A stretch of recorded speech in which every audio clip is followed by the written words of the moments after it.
Bem-vindos a mais um Giro Sindical. Eu sou a economista Renata Belzunces e o Giro Sindical é uma parceria entre o DIEESE e o SINDIC-CT. DIEESE é o Departamento Intersindical de Estatística e Estudos Socioeconômicos e SINDIC-CT é o Sindicato Nacional dos Servidores Públicos Federais da área de Ciência e Tecnologia no setor aeroespacial. Hoje nós temos aqui a ilustre presença da economista do DIEESE, Fátima Lage Guerra, que vai nos ajudar a compreender um estudo repercutido recentemente pelo DIEESE, que marca o dia 27 de abril, que é o Dia Nacional das Trabalhadoras Domésticas. Fátima, bem-vinda, obrigada por aceitar nosso convite.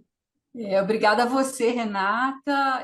Olá a todas e todos que nos acompanham nesse giro. Uma alegria enorme estar com vocês aqui hoje. Fátima, não é a primeira vez que a gente repercute o tema do trabalho doméstico, e isso não é porque a gente não tem criatividade, é porque é muito importante mesmo. E ele é muito importante para a economia dos cuidados, aquela que engloba as tarefas econômicas em torno da alimentação, saúde, assistência social, educação, serviços pessoais, e também ele é fundamental na garantia de emprego e renda para milhões de pessoas, com destaque para as mulheres pretas. Esse estudo do DIEESE foi feito com base nos dados da PNAD, da Pesquisa Nacional por Amostra de Domicílios do IBGE, e mostrou que o país tinha, em 2023, mais de 6 milhões. Talvez nós sejamos um dos países que mais tenhamos, ou o que mais tenhamos, trabalhadores e trabalhadoras domésticas no mundo. Mas conta pra gente, Fátima, quem são esses trabalhadores? Qual é o perfil? Estão mais em quais regiões do país? São mais homens, mulheres? Quem são esses milhões de pessoas que fazem essa garantia do trabalho doméstico tão importante, tão ampla aqui no Brasil?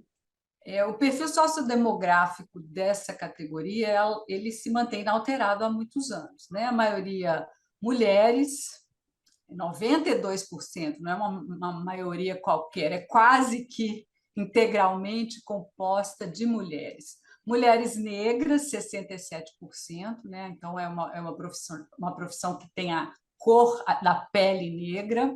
Mulheres pouco escolarizadas, a maioria não tem nem o ensino médio completo, e mulheres oriundas de famílias de baixa renda, nas quais assim há várias gerações as mulheres estão envolvidas com o trabalho doméstico.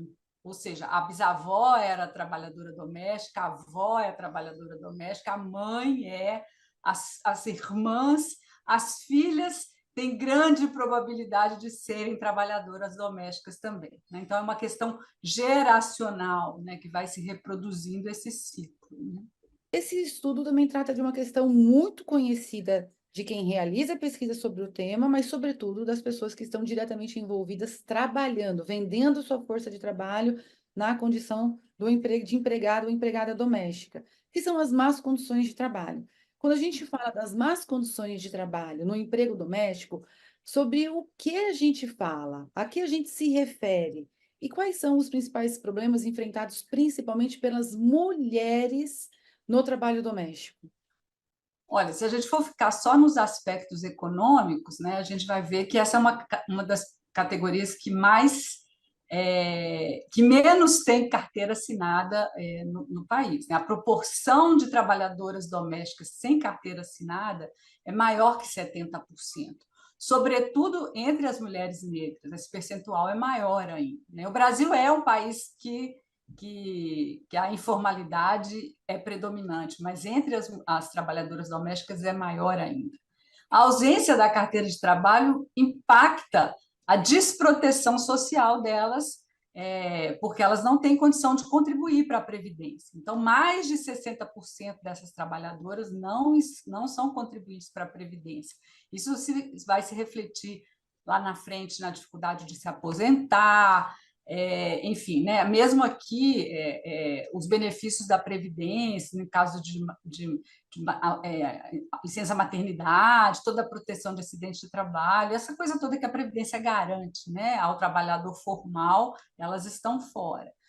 O aspecto do rendimento, né? Se você comparar o rendimento médio da trabalhadora doméstica com a média das mulheres ocupadas, a gente vai ver que não chega nem a 50% do que ganha a, a média das mulheres que trabalham. E esse rendimento, em muitas localidades, várias regiões do país, ele é menor, na média, até do que o salário mínimo vigente. Então, assim, se você pega só do aspecto econômico, você vê que as condições de trabalho dessas mulheres não garantem a elas uma vida digna em termos econômicos. Mas não é só esse o problema das condições de trabalho, né? Você vai ter jornadas extensas, problemas de saúde e segurança, porque muitas vezes elas trabalham com produtos tóxicos, sem equipamentos de proteção adequado, né? A questão da saúde, nem sempre elas têm um plano, um acesso fácil à saúde, muitos casos de assédio moral na relação com os patrões, assédio sexual, problemas de trabalho infantil e trabalho escravo, porque há uma alta incidência de mulheres, até hoje ainda, trabalhando em condições análogas de escravidão no país nessa atividade, infelizmente. Bom, os problemas não são poucos, e como você disse para a gente, eles não são necessariamente novos também. Mas a gente vai continuar falando sobre isso no segundo bloco. O Giro Sindical vai fazer um intervalinho e nós voltamos já já.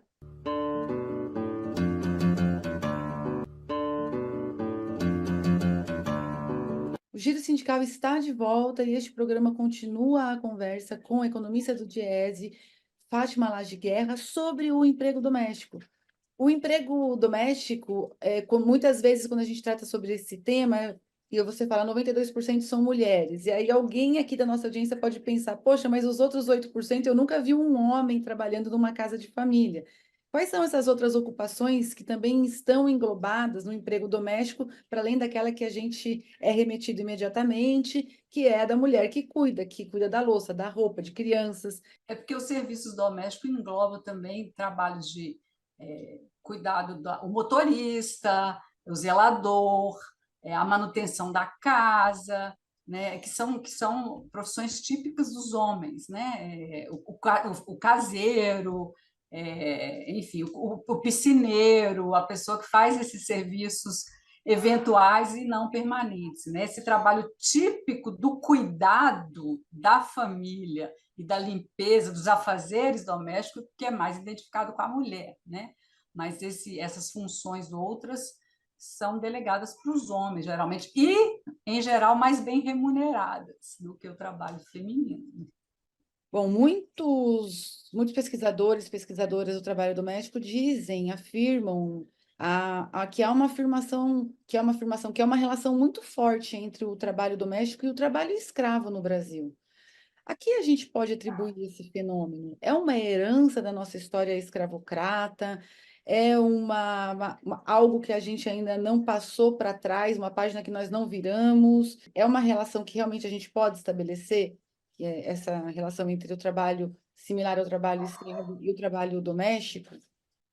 Olha, em primeiro lugar, a gente tem que perceber que, mais do que uma simples forma de prestar um serviço de cuidado ou de ter uma ocupação no mercado de trabalho, essa profissão ela é uma característica cultural marcante, arraigada, estrutural da sociedade brasileira, né?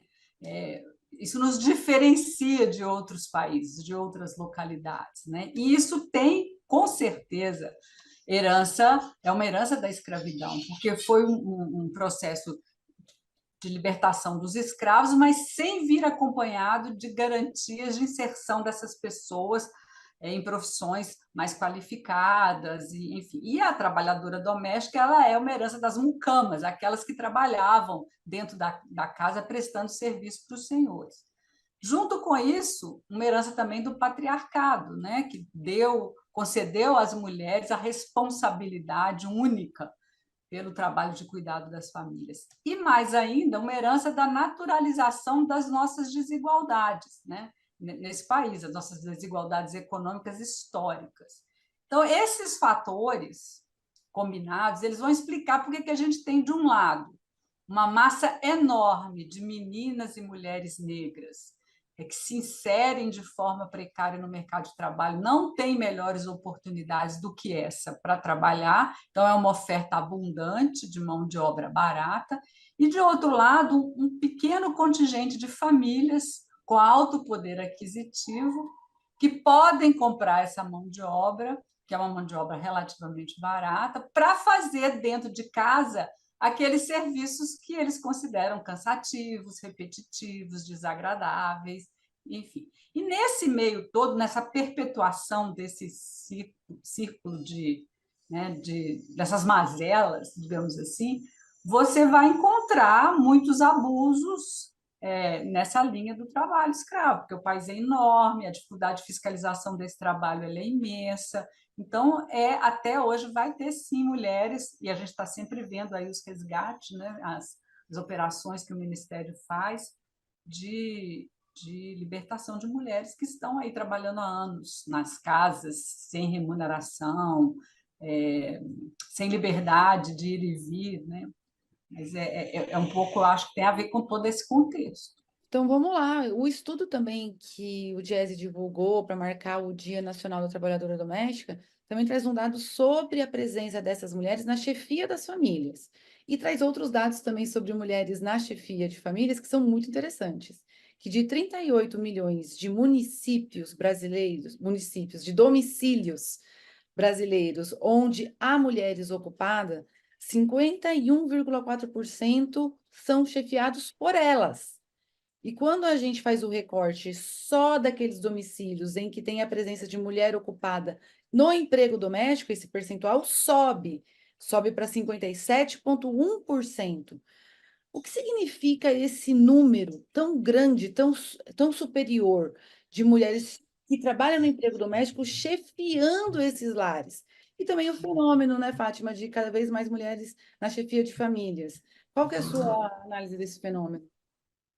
Essa questão do alto percentual de mulheres chefiando famílias é uma característica do Brasil como um todo, né? Isso vale para todas as mulheres. E, obviamente, isso tem aspectos positivos e negativos. Positivos no sentido de que as mulheres foram para o mercado de trabalho, conquistaram sua profissão e elas podem se manter até em situação de adversidade, término de relação, ficar sozinha, cuidar dos seus filhos e tal. Mas o que a gente vê é que predomina nesse perfil de famílias que são chefiados por mulheres condições econômicas precárias, né? Porque as mulheres ganham, em geral, menos do que os homens. Né? Isso vale também para todo o mercado de trabalho, não só para as trabalhadoras domésticas. Então, os domicílios chefiados por mulheres geralmente são domicílios mais pobres e mais vulneráveis do que os outros. E no caso da trabalhadora doméstica, que tem toda essa condição que a gente já discutiu aqui, né, estão mais precárias do que a média das mulheres no mercado de trabalho, isso é mais sério ainda. Né? Então, são domicílios vulneráveis onde a renda é escassa e muitas vezes essas mulheres são as únicas provedoras da família que cuidam dos filhos. Né? Então, isso é uma questão que a gente tem que levar em conta. É muito importante isso que acho que você trouxe de que tem um lado positivo e tem um lado negativo. Sem contar que também muitos desses lares eles podem ser chefiados de mulheres pela ausência, né? É. Ele não tem a presença do companheiro. Do companheiro, do outro, com quem compartilhar. Né? E o histórico disso, muitas vezes, nem sempre são coisas boas, né? Histórico de violência, de abandono, companheiro ou companheira que faleceu por violência, por motivo de prisão, ou mesmo por abandono mesmo da família, que a gente sabe que isso é muito comum. Né? E, no final das contas, por essa identidade social, né? Que sempre diz que quem é responsável pelos filhos é a mulher, acaba que ela fica com a responsabilidade dos filhos. No caso das trabalhadoras domésticas, isso é mais sério ainda pela condição de mais vulnerabilidade dela no mercado de trabalho. O giro sindical volta já já.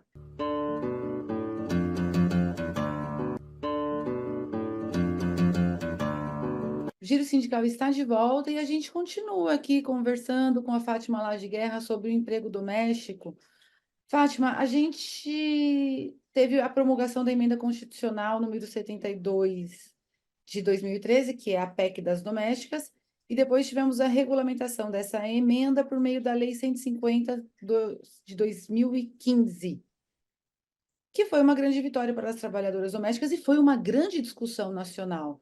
Ela Sim. realmente mexeu com todos os lares onde tem emprego doméstico, onde não tem emprego doméstico. Foi um grande debate, e todo mundo foi chamado a opinar e todo mundo teve opinião e ficou sabendo que isso estava acontecendo. A PEC, depois da sua regulamentação, deu às mulheres, principalmente, direitos que já eram conquista de outros trabalhadores e trabalhadoras, né? Não trouxe nenhum direito a mais. Então, o fato delas não terem esses direitos, que já era uma conquista de todos os outros trabalhadores e trabalhadoras no Brasil, já é uma manifestação dessa nossa herança escravocrata no Brasil. Provavelmente. E é passado já uns bons anos, né, mais de 11 anos da regulamentação da lei, em que ponto estamos? Né? Qual é o balanço que a gente pode fazer da PEC das domésticas e depois da lei? Significou que as mulheres saíram, perderam o emprego, como era uma preocupação, sobretudo, de parte delas mesmas ou de parte da classe média que falava não vou ter mais condições? Ou esse número se manteve estável? Por exemplo, em termos numéricos, qual é o balanço? Olha, pois é, essa é uma discussão bastante interessante, né? Porque, de fato, a lei, né, essa emenda constitucional e depois a regulamentação através da Lei 150 foi um momento histórico muito importante na luta das trabalhadoras domésticas por ganho de dignidade, reconhecimento e valorização profissional, né? É, foi uma reparação histórica. O pessoal costuma dizer que foi uma nova lei áurea, né? Porque foi um momento de reparar perdas passadas, de um histórico de reconhecimento de direitos a conta-gotas em comparação com outras categorias profissionais. Então, foi um momento muito comemorado, muito importante, de grande vitória política para as trabalhadoras domésticas. Agora, o período histórico que veio posteriormente foi muito desfavorável é, para o avanço dos direitos que a lei garantiu, né? Porque coincidiu com uma conjuntura econômica, institucional e sanitária muito adversa para o mercado de trabalho em geral, para a economia em geral, mas, sobretudo, para as trabalhadoras domésticas, né? Em primeiro lugar, a gente teve uma recessão econômica profunda em 2015 e 2016, que desestruturou o mercado de trabalho, acabou com o emprego, a renda, e isso, obviamente, repercutiu na condição de vida das famílias e, por consequência, nas condições de contratação desse trabalho, né? Que foi afetado. Aí depois o que a gente teve? A reforma trabalhista, que flexibilizou contratos, criou uma série de contratos mais precários do que o da CLT, e isso pegou as trabalhadoras domésticas, assim, tinham 2 anos que a lei tinha sido aprovada e veio a reforma autorizando contratos informais. Então, cresceu muito a contratação de trabalhadoras domésticas com MEI, então, reforçando ainda mais a questão da informalidade.